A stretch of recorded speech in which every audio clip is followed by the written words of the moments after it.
Alright, today we're going to throw a set of power stop pads and rotors on my 2014 Sierra. I posted a video on how to replace the front brakes a couple of years ago, and these have been kicking around my garage ever since. I really just want to get them out of my way. The truck has just under 80,000 miles, so it's probably due for rear pads anyways, but I don't feel any warp in the existing rotors. We're just going to go ahead and swap them out anyways with these drilled and slotted rotors from Power Stop. Alright, let's go ahead and get started.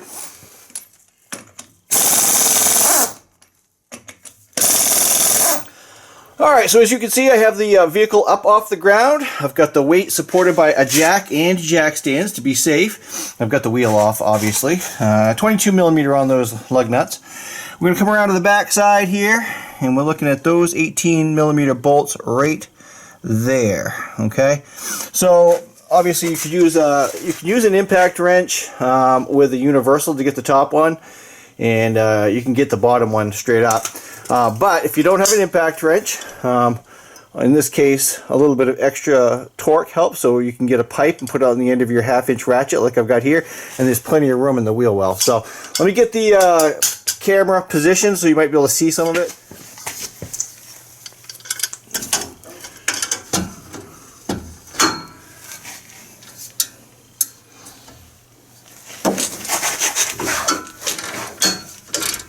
Okay, that wasn't too bad.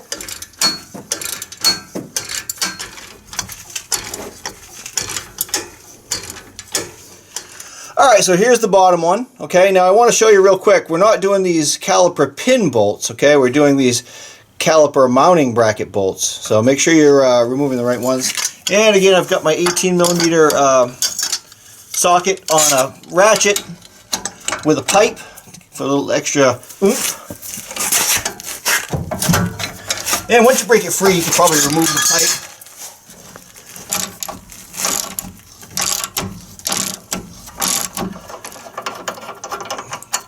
Alright, that's what the caliper mounting bolts look like right there. Set those aside.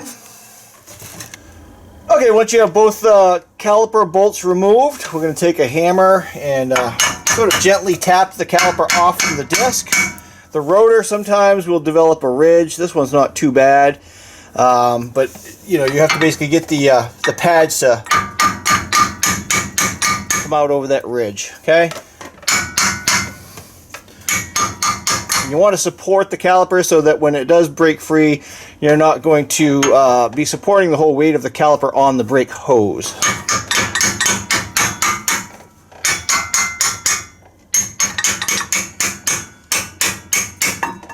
Okay, let's take that and set it up on top here. I'll give you a shot of it. Okay, I'm just kind of setting it up here. You could also put a bucket or something underneath your vehicle if you want to set it on that instead. Alright, at this time we should be able to remove our rotor. Okay, these are actually pretty good, but I've got some, so let's replace them. Alright, just going to set this aside. Alright, you can see that one pad's kind of fallen out already, and it's we weren't down to the wear tab just yet, but we were close. There's the wear tab there, and that's how much pad we had left on that inner pad. And let's take a look at the outer one. A little bit more meat on that one. Alright, but we were due for brakes. I think the rotors were fine, but we've got them, so let's go ahead and put those on. Now at this time, what we're going to do is we're going to pull this caliper bracket away from the caliper itself, and these little rubber boots, you want to be cautious. If you don't have any spares with you, and I don't, I like to replace these. You want to be cautious. You're just going to kind of pull it, and then you can peel the hopefully I can get some of this on camera.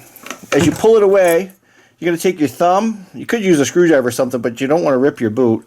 Take your thumb and just kind of peel that lip back. Okay, and do the same on the other side. I don't know if I'm going to be able to get it on the camera, but you don't want to just pull it apart, because a lot of times you will tear these. Alright, now at this point we can pull that right out. Say you can. Alright, and we'll grease these pins up here when we put it back together, but you want to make sure that you're, try not to get too much dust and debris on those. And so we'll set that up out of the way.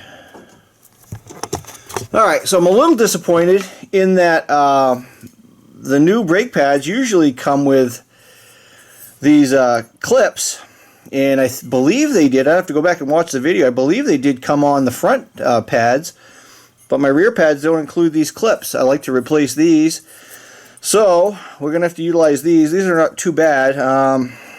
This part here is broken off front and back here. But what we'll do is I'm just going to clean these up real good, and I guess we'll have to make do with them. Of course, I bought the pads 2 years ago, so I can't really go back and say, hey, where are my clips? So let me get this cleaned up, and then we'll get the new pads in place and put it back together. Alright, so at this time I'm going to crack the master cylinder cover. Okay, I don't think I'm going to lose any fluid because you can see I'm a little bit low. But if you're right maxed out to the top here, you might want to put a towel or a rag around it because you may lose a little bit of fluid when we push the caliper back. Alright, so we'll take one of the old brake pads and we'll lay it over top of this piston here. I've got a 5-inch C-clamp here, and I'm just going to try to get as much of this on camera as I can. I'm just going to push it back gently, okay? So here's the thing. If it's not going fairly easily, you know, you may have a seized caliper, okay? So you should be able to push it back fairly easily. And this one's going pretty smooth, alright? If it feels like it's hitching and catching as you're compressing it, you may want to consider the fact that you have a bad caliper. Okay. The other thing you need to be cautious of when you do this is if you push it back all the way, which I usually do. I have had a problem before with this, and I'll show you a little bit closer here. When this rubber will kind of overlap the piston, and then it can get pinched between the face of the piston and your brake pad. So you don't want to push it so far that the rubber could overlap, and I'll show you here when I remove the brake pad. Because our new brake pads have more meat and the rotor obviously is not worn yet, it's brand new, we have to push this back. So this rubber here, we want to make sure that we're not pushing this piston down so far that this rubber comes out and overlaps, because that'll pinch against the new brake pad. Okay, so just kind of run your finger around and make sure that it's not overlapping. All right, and if we have to push it back a little bit more, we'll be able to do that sort of in the process also. I'm just cleaning the old grease off here from these pins. We might have gotten a little bit of sand and salt and whatever else is falling off the truck here as we work. I've got some high temp brake grease here. I'm just going to dab a little bit on these pins. You don't need too much. Alright, so let's take a quick look here. You can see I've pulled the boots out. It gives you a chance to inspect them. Obviously, if there are tears or holes, you'd want to replace them. I don't have any. I like to replace them anyways. If you leave the boot kind of in that compressed position, let's see if I can get one down there. What can happen is, like that, what can happen is when you push the caliper pin in there, it may grab it and kind of turn that boot inside out, which is not what we want. What we want is when we push this bracket down over the pins, this lip will catch into a little, sort of like a little groove or ridge. It's designed to hold the boot in place, alright? So we're just going to make sure that when we're pushing these in, these boots don't get turned inside out, if you will. And I'm trying to get it on camera, but probably not going to be able to see a whole lot. Okay, let's see if I can flip it up here. And then, what we do is we just kind of push it in all the way. Like that. And if you get a little grease, just kind of wipe that up with a rag, or your fingers in this case. Some right there. Alright, so what we want to do is we want to test for free movement. Now sometimes your caliper pins are frozen, right? Your caliper bracket should move freely like this. Alright? Now I'm not going to pull it out too far because I don't want to pull that boot off again. So you want to make sure that your boots are kind of all the way down, and what I usually do is just push them real hard like that, and it will usually push the boots where they need to be. So as you can see, the boot is flexing and expanding as it should, it's not, and it is covering the pin, okay? So sometimes, if it's not seated correctly, what you'll see is you'll see the pin here. So watch for that. All right, let's load up the pads. All right, I should mention a couple of things, actually. The inner pad has the wear tab on it. And then, if I did replace the clips, which I don't have, thank you, Power Stop, we would probably have to load these up into the caliper bracket before we actually put it onto the caliper. And then when that happens, you would remove these caliper pins because the new clips would actually have these sort of spring tensioners, and they're gone on these clips. So, all right.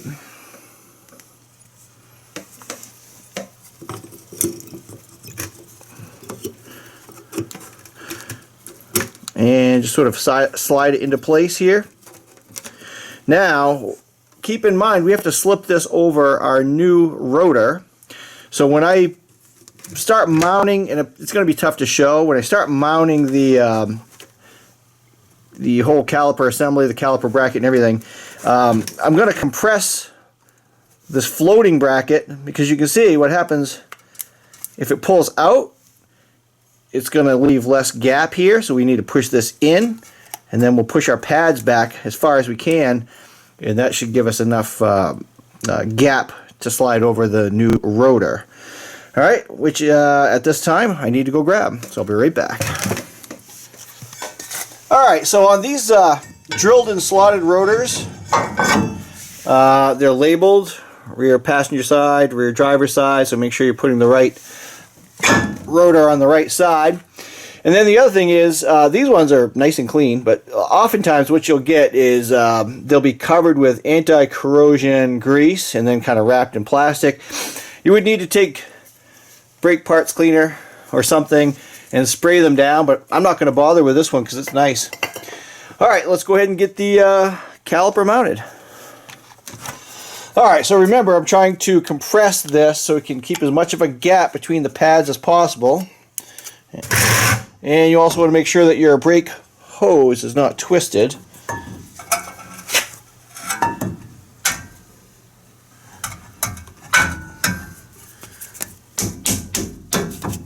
And you might need to give it a couple of love taps there.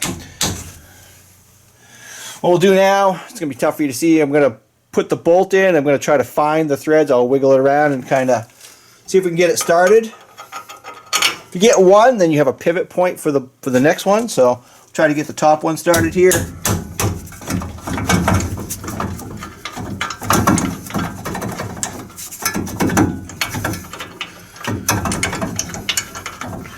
All right, let's see if we can find the bottom one here.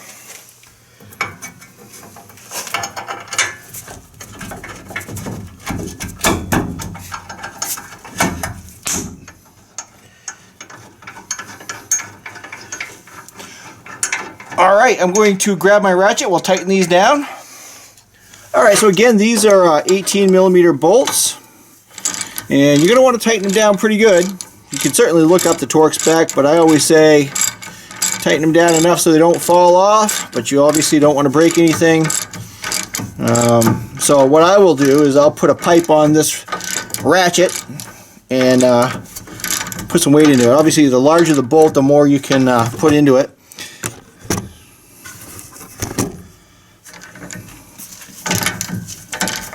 Alright, before I tighten that one down all the way, I'm going to jump to the bottom one and get that one in fairly good. And don't forget to top off your master cylinder if you need to, but at very least put the cap back on, right? And I guess the last thing I will say is that before you pull out of your garage or before you drive the vehicle, make sure you pump the brakes a few times and ensure that it's going to stop for you. Alright, thanks for watching. Have fun. Leave questions in the comments below and give me that thumbs up if you found it helpful. And as always, I appreciate it when you hit that subscribe button. Alright, have fun.